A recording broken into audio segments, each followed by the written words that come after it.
నీ దీన స్థితి వాళ్ళకి తెలుసా? నీ గుండె గాయం వాళ్ళకి తెలుసా?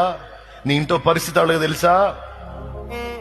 నువ్వు దేవుని దగ్గరికి వెళ్తే క్లాసులు ఇయటానికి వచ్చారు. క్లాసులు ఇయటానికి నువ్వు తిన్నావో లేదో తెలుసా దరిద్రులకి?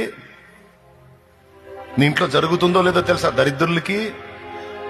నువ్వు చావాలనుకున్నావు అన్న సంగతి తెలుసా దరిద్రులకి? వాళ్ళ క్లాసులు నువ్వు పట్టించుకోవాలా? వాళ్ళు ముయ్యమంటే నోరు ముయ్యాలా? వాళ్ళు ఆగమంటే చర్చికి ఆగాల? నువ్వు ఎవరురా మీరు? ఎవరు మీరు? ఎక్కడొచ్చారా మీరు? నాకు ఈరోజు నేను సజీవంగా ఉన్నానంటే ఆయన కృప. ఈరోజు నేను బ్రతికి బట్టగట్టి తిరుగుతున్నంటే నా ప్రభు దయ. మీరు మొత్తం కట్టకట్టుకొని వెలేసుకుంటే వెలేసుకోండి.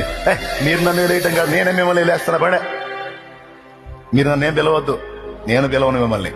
నాకు పరిశుద్ధులు ఉన్నారు, దేవుని బిడ్డలు ఉన్నారు.